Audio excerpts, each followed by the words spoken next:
Assalamualaikum warahmatullahi wabarakatuh. Perkenalkan nama saya Dwi Purwati dengan NIM 877848538. Di sini saya akan memenuhi tugas tutorial 1 Pancasila. Sejarah Pancasila. Pancasila adalah ideologi dasar negara Republik Indonesia. Sejarah perumusan Pancasila dimulai dari sidang BPUPKI dan Piagam Jakarta dan kemudian disahkan lewat sidang BPKI tanggal 1 Juni kemudian diperingati sebagai hari lahirnya Pancasila.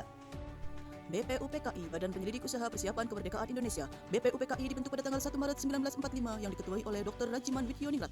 Tujuan dibentuknya BPUPKI adalah untuk mempersiapkan kemerdekaan Indonesia. Hal yang dipersiapkan salah satunya adalah rumusan dasar negara. Pada sidang pertama BPUPKI, beberapa tokoh negara mengusulkan rumusan dasar negara. Yang pertama, Muhammad Yamin. Peri kebangsaan, peri kemanusiaan, peri ketuhanan, peri kerakyatan, kesejahteraan rakyat. Yang kedua, Supomo.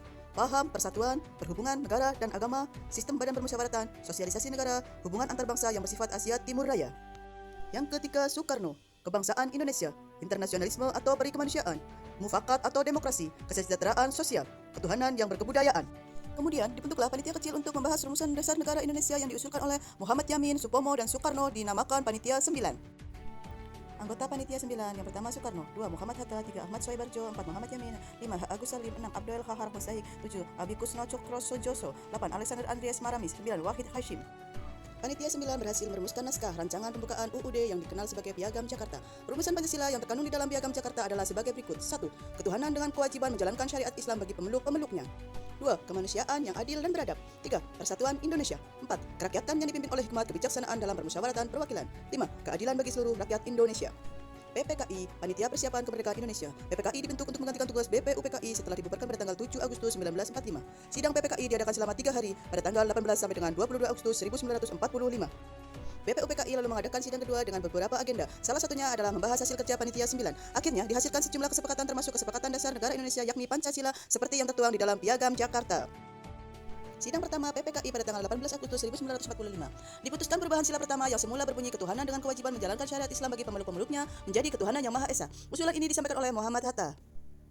Setelah perubahan sila pertama, kemudian teks Pancasila berbunyi menjadi 1. Ketuhanan yang Maha Esa, 2. Kemanusiaan yang adil dan beradab, 3. Persatuan Indonesia, 4. Kerakyatan yang dipimpin oleh hikmat kebijaksanaan dalam permusyawaratan perwakilan, 5. Keadilan sosial bagi seluruh rakyat Indonesia. Putusan mengenai rumusan Pancasila ini kemudian ditetapkan kembali lewat instruksi Presiden nomor 12 tahun 1968 oleh Presiden Soeharto untuk menegaskan pembacaan, penulisan, ataupun pengucapan teks Pancasila. Pada tanggal 1 Juni 2016, Presiden Joko Widodo menetapkan tanggal 1 Juni sebagai hari lahir Pancasila. Keputusan ini ditetapkan berdasarkan Keputusan Presiden nomor 24 tahun 2016. Pelajaran yang dapat kita ambil dari sejarah lahirnya Pancasila adalah perbedaan pendapat tidak menghalangi untuk kita mencapai keputusan yang bijak. Lahirnya Pancasila di tengah keadaan negara yang baru merdeka tidaklah mudah, penuh dengan pertimbangan, perdebatan, dan semangat kebersamaan dalam mencapai keputusan bersama. Untuk generasi muda, di tengah kondisi masyarakat yang terus berubah dan banyaknya perbedaan, nilai tersebut masih relevan untuk diterapkan saat ini. Diperlukannya sikap menghargai pendapat orang lain dan kesadaran untuk memprioritaskan kepentingan bersama di atas kepentingan pribadi. Sekian dari saya, terima kasih. Wassalamualaikum warahmatullahi wabarakatuh.